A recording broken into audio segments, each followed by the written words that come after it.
porque bien, realmente es una necesidad urgente que tenemos de aprender lo que Él quiere que hagamos y las decisiones que quiere que tomemos.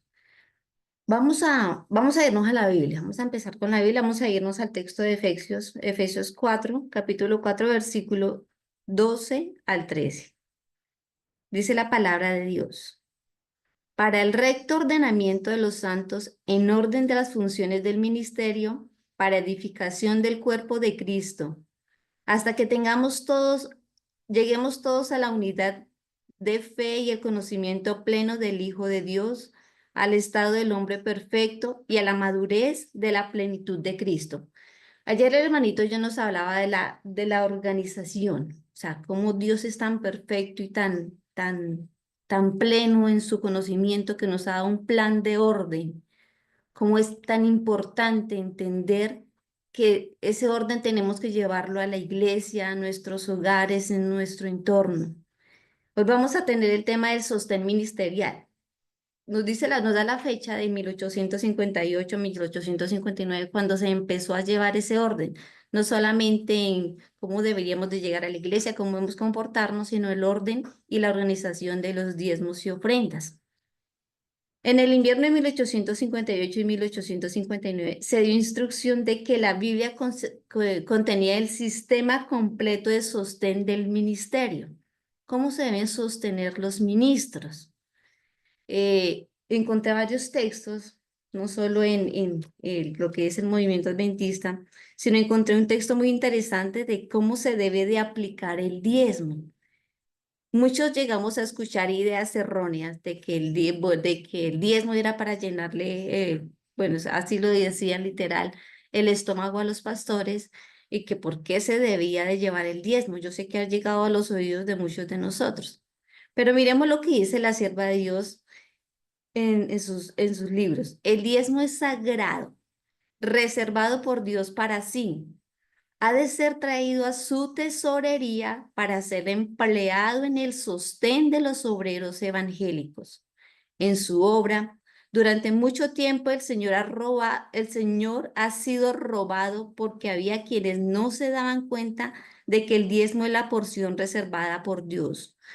Algunos han estado descontentos y han dicho, no pagaré más mi diezmo porque no tengo confianza en el modo en que se manejan las cosas en el centro de la obra.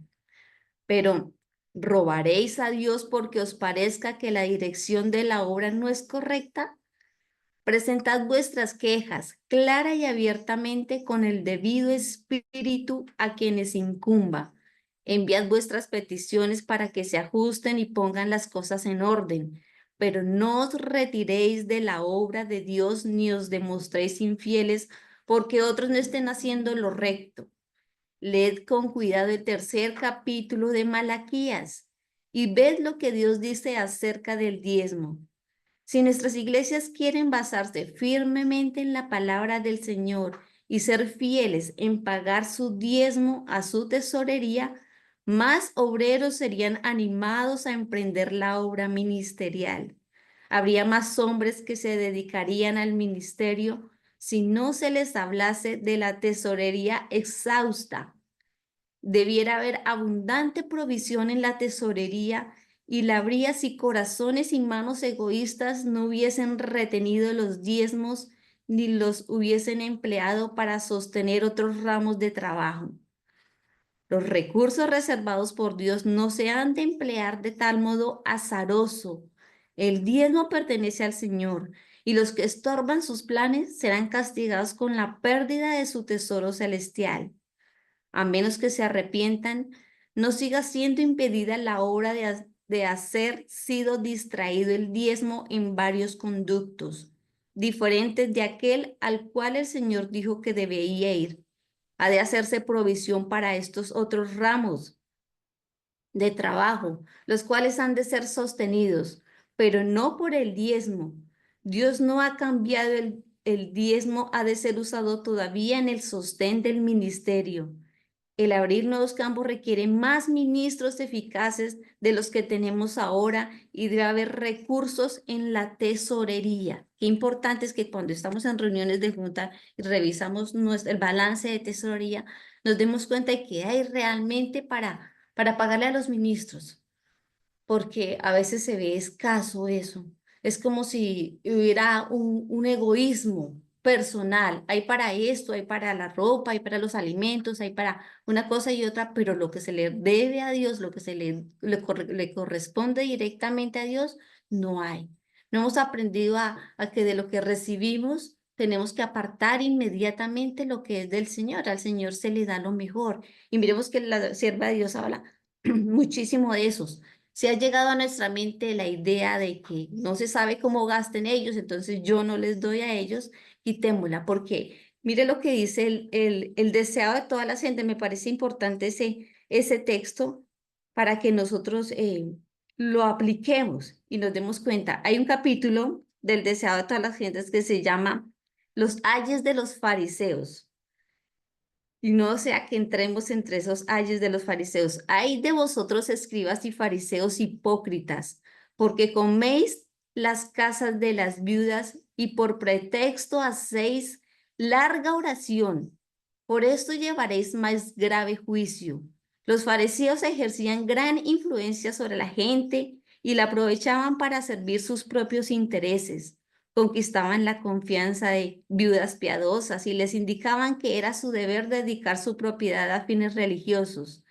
Habiendo conseguido el dominio del dinero, los astutos maquinadores lo empleaban para su propio beneficio, para cubrir su falta de honradez. Ofrecían largas oraciones en público y hacían gran ostentación de piedad. Cristo declaró que esta hipocresía les traería mayor condenación. La misma reprensión cae sobre muchos que en nuestro tiempo hacen alta profesión de piedad. Su vida está manchada de egoísmo y avaricia, pero arrojan sobre ella un manto de aparente pureza, y así por un tiempo engañan a sus semejantes, pero no pueden engañar a Dios. Él lee todo propósito del corazón y juzgará a cada uno según sus obras. Escuchen lo que dice acá. Cristo no escatimó la condenación de los abusos, no, pero se esmeró en no reducir las obligaciones. Reprendió el egoísmo que extorsionaba y aplicaba malos donativos de la viuda. Él reprendió lo que hacían los fariseos y los escribas y fariseos. Lo reprendió fuertemente. ¿Por qué? Porque la viuda dio lo que tenía, lo dio. El Señor se dio cuenta, se fijó con qué corazón daba esa viuda. Al mismo tiempo, alabó a la viuda porque había traído su ofrenda a la tesorería de Dios. El abuso que hacía o que hace el hombre del donativo no puede desviar la bendición que Dios concedía de la dadora. Deseado todas las gentes, página 558. No nos interesa a nosotros cómo están invirtiendo ellos, cada quien. O sea, nosotros debemos tener claro que mi orden, la orden que Dios me ha dado es llevar el diezmo a la tesorería. Ya el tesorero sabe hasta dónde lo tiene que distribuir, cómo lo tiene que distribuir, porque esos son varios rangos, pero eso no va a detener la bendición que Dios tiene para mí. Dios mira nuestro corazón, no lo hagamos tampoco porque es una orden de Dios y porque si no doy el diezmo, allá la tesorera se da cuenta, el pastor se da cuenta, bueno, todos se dan cuenta si no llevo el diezmo. No lo hagamos por eso, hagámoslo porque Dios quiere que la obra crezca y que es mi deber apoyar la obra, llevando el diezmo hacia donde corresponde, que es a la tesorería del Señor. Bueno, decimos que en 1869 comenzó la idea, empezaron a llevar la idea a una reunión en Battle Creek donde se empezó a complementar esa idea de que el sostén del ministerial sería a partir de los diezmos y ofrendas. Hay un texto después donde nos dice del testimonio de la sierva de Dios. Dice, no robéis a Dios reteniendo vuestros diezmos y ofrendas. El primer deber sagrado consiste en dar a Dios una proporción adecuada, que ninguno procure con sus pretensiones induciros a robar a Dios, que vuestros hijos no roben vuestra ofrenda del altar de Dios para usarla en beneficio propio. Muchos aún conservan ese espíritu egoísta, ese espíritu de autosuficiencia propia, ese espíritu de no dar al Señor. Eso no es correcto. El Señor nos lleva en un proceso donde todo lo tenemos que aprender, no solo aprender a asistir a la iglesia correctamente, no solo en guardar el sábado correctamente, no solo en estudiar, porque de nada me vale a mí estudiar si yo no estoy poniendo en práctica lo que he estudiado, lo que he aprendido, sino todo. El Señor quiere el paquete completo, que nosotros cada día transformemos esas cosas que aún nos tienen atraídos a este mundo, ese yo que aún me induce a hacer lo incorrecto, incluso con lo que el Señor me ha dado para que yo le dé, porque hasta el trabajo nos lo da Dios, hasta lo que Dios nos provee diariamente es porque es por la gracia divina de nuestro Señor, hasta nuestra salud, porque gracias a Él tenemos la salud para poder seguir trabajando y seguir obrando en su obra. El sistema del diezmo desarrollará el carácter. Vi que ese sistema de diezmar desarrollaría el carácter y manifestaría la verdadera condición del corazón. Se presenta este asunto a los hermanos destacando la verdadera importancia que tiene y se les deja decidir por sí mismos. Llegarán a la conclusión de que existe sabiduría y orden en el sistema del diezmo. Testimonios, volumen 1, página 216. Nuevamente viene a decirnos que el diezmo es tan importante que eso va a desarrollar nuestro carácter. ¿Por qué? Porque nosotros vamos a dejar de pensar en sí mismos, vamos a dejar a un lado el yo y vamos a entender que debemos de dar lo que hemos prometido, porque yo creo que en el momento que nosotros somos bautizados, nosotros hacemos una promesa directamente con Dios. Decimos un sí acepto, no solo a las palabras que nos dicen nuestros pastores en el momento de la ordenación, sino realmente es con Dios directamente. Consejo, bueno, yo quiero espaciarme más en el tema del diezmo y las ofrendas porque yo sé que eso ataca muchísimo a los siervos de nuestro Señor Jesucristo, al pueblo adventista del séptimo día. Y sé que el tema del diezmo y ofrenda toca duro el bolsillo. Pero entonces quiero leerles este texto del libro de la mayordomía cristiana, donde dice la lluvia tardía propuesta. El gran derramamiento del Espíritu de Dios que ha de alumbrar toda la tierra con su gloria no sobrevendrá hasta que tengamos un pueblo esclarecido que sepa por experiencia lo que significa ser colaboradores juntamente con Dios. Cuando tengamos una consagración completa y sincera al servicio de Cristo, Dios reconocerá el hecho derramando su espíritu sin medida, pero esto no ocurrirá mientras la parte más grande de la iglesia no trabaja juntamente con Dios. Dios no puede derramar su espíritu cuando el egoísmo y la complacencia propia se manifiestan en forma tan notoria, cuando prevalece un espíritu que, si se lo tradujera en palabras, constituiría la respuesta de Caín. ¿Soy yo guarda de mi hermano? ¿Será que somos guardas de nuestros hermanos? Claro que sí somos guardas. Queridos hermanos, os hablo con amor y ternura. Todo interés mundano debe subordinarse a la gran obra de redención. Recordad que en las vidas de los seguidores de Cristo deben verse la misma devoción y la misma sujeción a la obra de Dios de cada interés social y de cada afecto terreno, como se vio en la vida. Siempre hay que dar el lugar, el más destacado, a las pretensiones de Dios. El que ama a padre o madre más que a mí no es digno de mí, dice Mateo capítulo 10, versículo 37. La vida de Cristo constituye nuestro libro de texto. Su ejemplo debe inspirarnos a desplegar su esfuerzo incansable y abnegado para el bien de otros. Toda facultad de los siervos de Dios debe mantenerse en ejercicio continuo a fin de llevar a muchos hijos e hijas a Dios. El plan de salvación se trazó en base a un sacrificio tan amplio, profundo y elevado que resulta inconmensurable. Cristo no envió a sus ángeles a este mundo caído mientras Él permanecía en el cielo, sino que Él mismo vino sin escolta y soportó el vituperio. Se convirtió en valor de dolores, experimentado en quebrando. Él llevó nuestras enfermedades y sufrió nuestros dolores. Y Dios considera la ausencia de abnegación en sus seguidores profesos como una negación del nombre de cristianos. Los que profesan ser uno con Cristo y sin embargo complacen sus deseos egoístas de poseer ropa y muebles elegantes y costosos y alimento exquisito, son cristianos solamente de nombre. Ser un cristiano es ser como Cristo. Y sin embargo, ¿cuán verdaderas son estas palabras del apóstol? Porque todos buscan lo suyo propio, no lo que es de Cristo Jesús, Filipenses 2:21. Las obras de muchos cristianos no corresponden con el nombre que llevan. Obran como si nunca hubieran oído acerca del plan de redención llevado a cabo a un costo infinito. La mayoría procura forjarse fama en el mundo, adopta las formas y ceremonias mundanas y vive para satisfacer la complacencia propia.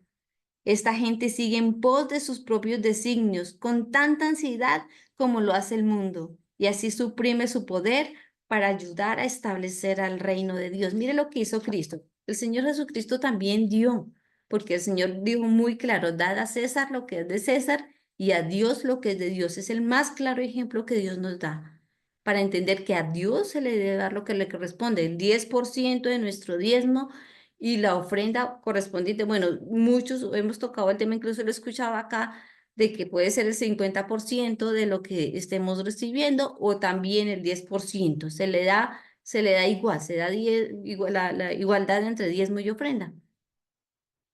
¿Por qué es tan importante? Miremos que la causa de Dios tiene que ir a todo el mundo. El Señor dice, se llevará este mensaje a todo el mundo y entonces vendrá el fin. Pero ¿cómo van a ir muchos ministros a todo el mundo si no hay la base que es el diezmo, que es el dinero? No nos digamos mentiras, sin dinero no pueden moverse a ningún lado. ¿A dónde irían? Se necesita eso urgente. Se necesita que dejemos ese egoísmo y esa complacencia propia y demos a Dios lo que le corresponde, es el repetido en varios libros. Necesitamos ese espíritu de abnegación para poder dar a Dios lo que le corresponde y entender que somos de Él, que todo lo que tenemos es de Él. Nosotros somos mayordomos nomás. Lo que poseemos no es nuestro, es de Dios. Y cuando Él quiere, dice que el que Él quiere lo da y cuando Él quiere lo quita. Simplemente es así. De nada podemos tener el supercarro lujoso, la casa súper lujosa, pero a Dios no le estamos dando lo que corresponde. En un abrir y cerrar de ojos, todo esto se puede desvanecer y se puede ir. Pero cuando hacemos tesoros para el cielo, la situación cambia. Cuando estoy dando a Dios lo que corresponde para que la obra pueda ir en el ancho faz de la tierra, la situación cambia porque estoy atesorando mi vida en el cielo. Eso es importantísimo tenerlo en cuenta. Se alabó el orden establecido. Bueno, seguimos con el tema de cuando se propuso el nombre a la iglesia adventista. Me llamó la atención de saber que el primer nombre que se le puso, que se le había planteado era Iglesia de Dios. Pero obviamente ese nombre Iglesia de Dios no llevaba como las características de que se necesitaban, que eran guardadores del sábado, que esperaban la pronta venida, porque eso significa Iglesia Adventista del Séptimo Día. Estamos esperando la pronta venida de nuestro Señor Jesucristo y guardamos el sábado. Cuando se llegó a la votación del nombre denominacional, hubo uno solamente en contra. Todos votaron a favor de que fuera Iglesia Adventista del Séptimo Día y hubo solamente uno en contra. Siempre está el que se pone en contra de muchos de los planes de Dios, ¿no? Se aprobó el nombre. No podríamos elegir un nombre más apropiado que el que concuerda con nuestra profesión, expresa nuestra fe y nos señala como un pueblo peculiar. El nombre adventista de séptimo día representa los verdaderos rasgos de nuestra fe y convencerá a la mente inquisidora como una saeta del carcaj del Señor. Herirá a los transgresores de la ley e inducirá al arrepentimiento para con Dios y a la fe en nuestro Señor Jesucristo. A muchos nos han preguntado qué significa Iglesia Adventista del Séptimo Día y muchos no tienen ni idea, porque yo sé que nos llamamos Iglesia Adventista, pero de ahí a saber qué significa, yo sé que muchos no tienen ni idea. Solo presentando nuestra fe en la pronta venida de Cristo, eso significa, sino también mostraría que somos observadores del día de reposo del séptimo día. Tengamos claro, eso significa, esperamos la pronta venida de nuestro Señor Jesucristo y somos observadores del séptimo día que es el sábado. La organización de la iglesia. ¿Por qué la iglesia debe ser organizada? O incluso, yo sé que muchos hemos escuchado de algunos grupos que se llaman sostén propio, la reforma, los de la reforma, bueno, diferentes porque esto ya creció muchísimo. Pero ¿por qué la iglesia debe ser organizada? ¿Por qué el Señor dejó tanto orden en todo? Tan importante era que se eligieran director de mayordomía, director de diáconos, directora diaconisa, bueno, la cantidad de cargos que hay en este momento en la iglesia, porque en este momento son bastante. Para ese tiempo se empezaron con pocos, eran pocos los cargos, ahorita son bastantes.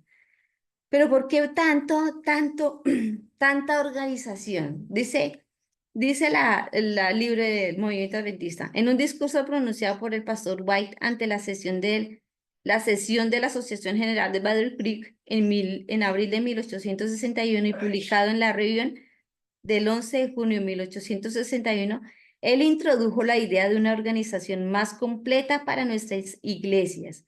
Por invitación, 9 ministros realizaron una clase bíblica para buscar luz sobre ese tema. Empezaron 9 a buscar esa orientación. Dice, dice el libro Obreros Evangélicos, el sistema de las 8 horas diarias de trabajo no haya cabida en el programa del ministro de Dios. Bueno, aquí está, este tema es muy interesante, porque nosotros creemos que el trabajo de los pastores es solamente como fácil. Muchos creíamos que eso es fácil, es llegar y empezar y alistar predicaciones, estar pendiente de algunas iglesias y eso. Pero no, cuando se eligen los pastores, se empiezan a elegir, a ordenar los pastores, ellos tienen un cargo muy, muy personal, porque realmente ellos no van a dedicar solamente 8 horas, son 24 horas las que ellos dedican al pueblo, a la iglesia como tal. El sistema de las 8 horas diarias de trabajo no haya cabida en el programa del ministro de Dios. Él debe mantenerse listo para servir a cualquier hora. Debe sostener su vida y energía, porque si se haya embotado y languido, no puede ejercer una influencia salvadora. Se ocupa una posición de responsabilidad. Esto no va solo para los pastores, hermanos. Esto va para cada líder de iglesia, para cada miembro de iglesia, porque Dios nos ha escogido a todos para llevar su obra, ¿no? Si se ocupa una posición de responsabilidad, debe estar preparado para asistir a reuniones de junta y consejos, donde pasará horas en una labor que cansa el cerebro y los nervios, haciendo planes para el adelantamiento de la causa. El trabajo de esta clase impone una pesada carga a la mente y el cuerpo. El ministro que aprecia debidamente su servicio se considera como soldado de emergencia para Dios. Cuando, como Isaías, oye la voz del Señor diciendo, a quién enviaré y quién nos dirá? Responde, heme aquí, envíame a mí. ¿Cuántos de nosotros respondemos eso todos los días, Señor? Heme aquí, envíame a mí. No puedo decir, yo me pertenezco a mí mismo, haré lo que guste con mi tiempo. Nadie que haya dado su vida a la obra de Dios como ministro suyo vive para sí. Su obra consiste en seguir a Cristo, en ser un agente y colaborador voluntario del Maestro, recibiendo su espíritu día tras día y trabajando como trabajó el Salvador sin desmayar. Es elegido por Dios como instrumento fiel para promover la obra misionera en todos los países y debe considerar bien la senda en que anda. Los que nunca llevaron la carga de semejante obra y que suponen que los ministros elegidos y fieles del Señor pasan una vida fácil, deben tener presente que los centinelas de Dios están constantemente en guardia. Su labor no se mide por horas. Cuando se les fijan los sueldos, si hay hombres egoístas que de viva voz o de un plumazo se limitan indebidamente, el sueldo cometen una gran injusticia. Obreros Evangélicos, página 467. Si nosotros creemos que ellos viven una vida relajada y que por eso entonces no se les debe pagar o dar lo que les corresponde a cada uno de ellos, estamos muy equivocados. No podemos retener lo que les corresponde a nuestros pastores, a nuestros ministros. El salario de ellos es muy interesante y muy importante. También en esta asociación se aprobó el plan de pagarles a los ministros cierta suma de dinero cada semana por los servicios prestados. Por su parte, se requirió de los ministros que informaran el tiempo dedicado a las labores de la asociación con sus recibos y pagos. No solamente era que llegar y pagarles, no. Ellos llevaban una cuenta de lo que gastaban y lo que hacían y eso se sostenía con un recibo. Ahora, pues no sé, creo que eso no se presenta, pero cada uno tiene que tener conciencia propia de en qué invierte su dinero, ¿no? Pero lo importante es que nosotros diezmemos, lo importante es que nosotros demos lo que nos corresponde. Constituciones de asociaciones estatales en general. Bueno, ya hemos recorrido, ayer se empezó con el tema, o el hermano llevaba un tema de la organización, de cómo debía llevarse a cabo la organización, y qué orden se debería llevar. Y ahora hablamos sobre el diezmo, de que el diezmo está entre esa organización. Ahora ya hemos recorrido brevemente los pasos que condujeron a la organización formal de la obra. Eso se hizo cuando la denominación era muy pequeña comparado con lo que es en el momento actual. En este momento hay asociaciones, hay uniones, hay iglesias como tal. Bueno, eso se ha multiplicado. Cuando se organizó completamente la Asociación General en 1863, el número total de delegados no fue tan grande como los que tenemos ahora cada año en alguna de las asociaciones locales pequeñas. Mire cuándo empezó la organización como tal, en 1863. ¿Con qué objetivo? El objetivo para ser logrado con la organización era cuidar legalmente las propiedades del cuerpo y manejarlas de acuerdo con la ley, que los trabajadores en la obra pudieran moverse en armonía sin confusiones, porque sus movimientos eran un consejo y por lo tanto son distracciones. Qué importante es entender por qué todo tiene un orden, por qué debemos estar en una iglesia organizada, porque eso era lo que el Señor había estipulado para nosotros, lo que tiene estipulado. De ahí empezaron a repartirse los diferentes cargos, que fue la asociación, donde empezaron a dividirse los cargos en la asociación de la asociación general, que era de 21 miembros nomás. ¿Qué labor cumplían ellos? Era mantener los títulos de las propiedades de las diversas instituciones en América del Norte y otros países. La Junta de Misiones Extranjeras, ¿qué hacían ellos? Supervisar y extender la obra de las misiones fuera de la asociación. Ahorita hablamos, qué hace la asociación general? Pues distribuye incluso material, de allá viene mucho material del que nosotros ahora aprendemos. ¿Qué hace la unión? ¿Qué hacen las otras? Incluso en la misma iglesia, ¿qué hacen los directores de mayordomía? Entonces empleamos para que la iglesia entienda que en qué se deben invertir dimos y ofrendas, se está pendiente de las cosas que hay en la iglesia, los implementos, ¿qué hace la directora de escuela sabática? Ah, bueno, acá también hay una asociación misionera médica, bueno, dice Asociación Internacional de la Escuela Sabática, cuyo objeto era edificar y hacer progresar la obra de la escuela sabática en todos los campos.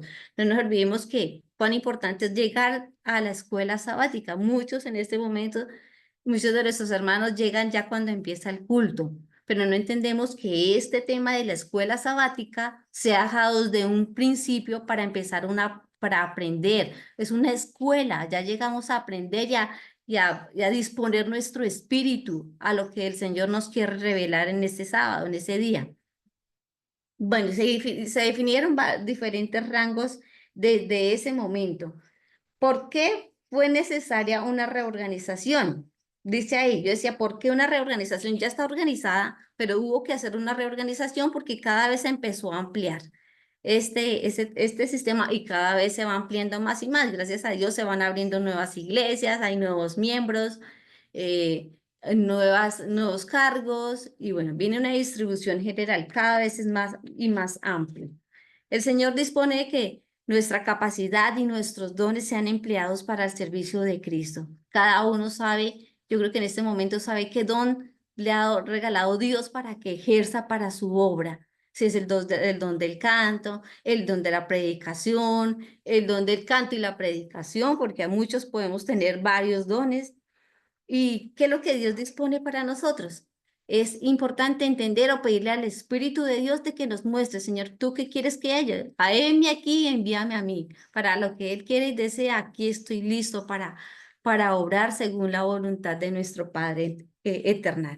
Obviamente, pues no todos somos de una misma, no tenemos, eh, tomamos las mismas decisiones, no todos somos unidos en un mismo sentir, porque todos pensamos de una forma muy diferente. Hay un texto, pues aquí terminando el capítulo 22, donde decía unidad en la diversidad. Aunque aquí dice, es una fuente de ánimo saber que estas diferentes organizaciones en diversos países y nacionalidades están todas unidas en la promoción de la gran causa de la verdad y la salvación de los hombres. Eso era la unidad en ese momento. No confiamos en la mera maquinaria formal de la organización, sino en Dios, el autor del orden. Con su bendición sobre la acción unida y armoniosa de los obreros, podremos darnos cuenta de cuán bueno y placentero es tener todas las cosas decentemente y con orden. Es importante eso en cuanto a la unidad de la diversidad. Pero encontré un texto también de la sierva del Señor donde habla sobre la unidad de la diversidad más claro. Es una carta de la carta 53 de 1900. Dice la carta, hay unidad en la diversidad, hay variedad en un árbol. Difícilmente hay dos hojas iguales. Vemos que todas las hojas son diferentes. Sin embargo, esa variedad acrecienta la perfección del árbol como un todo. No todos tenemos un mismo carácter, no todos pensamos igual, pero eso nos lleva a perfeccionarnos, ¿no? Acerca de nuestra Biblia podríamos preguntar, ¿por qué se necesita de Mateo? No sé si alguno se ha hecho esa pregunta. ¿Por qué el Señor necesitó de Mateo, Marcos, Lucas y Juan en los evangelios? Si muchos dicen cosas similares, ¿no? ¿Por qué necesitan tratar las mismas cosas los hechos de los apóstoles y los diversos autores de las epístolas? ¿Por qué tanto? Tanta variedad. ¿Por qué tantos profetas? ¿Por qué tantos apóstoles que escribieron los evangelios? ¿Qué necesidad había? El Señor dio su palabra justamente en la forma en que quería que viniera. La dio mediante diferentes autores, cada uno con su propia individualidad. Aunque trataron el mismo relato, sus testimonios se reúnen en un libro y son como los testimonios en una reunión social. No representan las cosas justamente en el mismo estilo. Miremos cómo habla Marcos, cómo habla Lucas y lo hace de una forma muy diferente. Por ejemplo, el libro de Marcos habla diferente de María, quien fue que derramó el perfume en los pies de Jesucristo, y vamos a Lucas y lo encontramos de una forma más diferente, incluso de una vista. Un libro habla de que fue regado en los pies, otro libro dice que fue en la cabeza, depende de la posición en que se encontraba el apóstol, se mira de una forma muy diferente, pero Dios quería eso. No representan las cosas justamente en el mismo estilo, cada uno tiene su propia experiencia y esta diversidad amplía y profundiza el conocimiento que es presentado para suplir las necesidades de diversas mentes. Los pensamientos expresados no tienen una uniformidad establecida como si hubieran sido vertidos en un molde de hierro, haciendo monótono el oírlos. ¿Cómo sería si todo fuera igual o todos tuviéramos un mismo carácter o todos llegáramos a presentarnos de la misma forma o todos tuviéramos el mismo don? En una uniformidad total habría una pérdida de gracia y de belleza peculiar. El creador de todas las ideas puede impresionar a diferentes mentes con el mismo pensamiento, pero cada una puede expresarlo de una manera diferente y sin embargo, sin contradicción. Eso es muy diferente. El hecho de que existan esas cosas, esas diferencias, no debería dejarnos perplejos o confundidos. Eso es muy raro, que dos personas vean y expresen la verdad de la misma manera. Cada una se ocupa de puntos particulares que su idiosincrasia de educación la capacitan para apreciar. La luz solar que cae sobre diferentes objetos les da matices diferentes solamente con ese hecho. Mediante la inspiración de su espíritu, el Señor dio la verdad a sus apóstoles para que la expresaran de acuerdo con su mentalidad mediante el Espíritu Santo, pero la mente no está sujeta como si hubiera sido forzada dentro del mismo molde, de cierto molde. Todos pensamos de una manera diferente, todos lo hacemos diferente, pero esa era la obra de Dios. Lo hizo con los apóstoles. El tema de la organización, a muchos quizás, ay, no, pero es que para qué se cargó, es que para qué le damos eso. No, no, no, no, no. Todo es con un orden, todo va fomentado a la armonía. Dios quiere que seamos unidos en un mismo espíritu en cuanto a lo que debemos predicar, el mensaje que se debe dar en este momento, el mensaje para este momento, cómo debería ser la organización en la iglesia. No nos olvidemos que estamos rodeados de ángeles y a ellos les agrada el desorden, que lleguen y haya mucho bullicio. Yo sé que hemos leído visiones de la sierva de Dios donde llegan ángeles a cierto lugar, no les gusta mucho la música que se está escuchando en ese momento y ellos se alejan. Eso pasa también en la iglesia. Si llegan y el orden no está correctamente, pues, ¿qué van a estar los ángeles ahí si eso no es agradable? Todo eso tiene que ver con un orden. El orden empieza desde nuestra casa, desde nuestro hogar, desde nosotros mismos. Soy ordenada para estudiar. Tengo el tiempo limitado o es que no, tengo que levantarme, correr, hacer desayuno y correr, despachar al niño y a Dios lo estoy dejando en el último lugar porque no soy ordenada ni con el tiempo o si somos ordenados. Somos ordenados con las cosas que debemos llevar a diario, con lo que estamos dispuestos a hacer para la obra de Dios en cuanto a si somos predicadores, si somos los que pertenecemos al canto, si somos los de la escuela sabática, si somos diáconos, diaconisas, ¿qué orden llevamos en eso?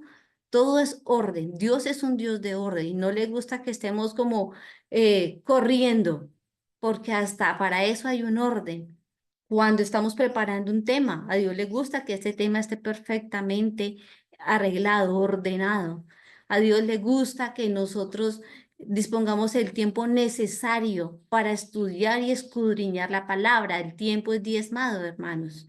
Si es diezmado, obviamente a Dios le corresponden 2 horas 40 minutos diario y eso es un orden. El Señor nos está regalando 24 horas de las cuales tenemos que disponer a Él. Lo mínimo 2 horas 40 minutos. Amén por los que tienen más tiempo o los que tenemos más tiempo para poder leer, escudriñar, orar y dedicar muchísimos tiempo, más tiempo al Señor porque es apremiante aprender cada vez más de Él, estar seguro de que tenemos la confianza puesta en Él, de que Él es el dueño del oro y la plata, de que Él es el dueño de mi salud, de que su sangre ha sido derramada para que yo pueda ser sana, si aún siento que no soy, estoy preparada, que su Espíritu Santo sea el que nos ilumine para que podamos desarrollar tantos dones que tenemos, porque no es solo uno, hermano. Lo que pasa es que nosotros no hemos aprendido a desarrollarlos y que Dios sea el que obre poderosamente en nuestra vida, porque nos estamos durmiendo,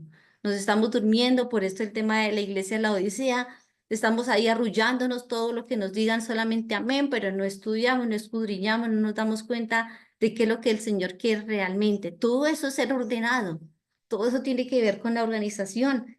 La sierva de Dios dejó muy claro de que todo se forma con un propósito, todo, Dios tiene propósitos para todo.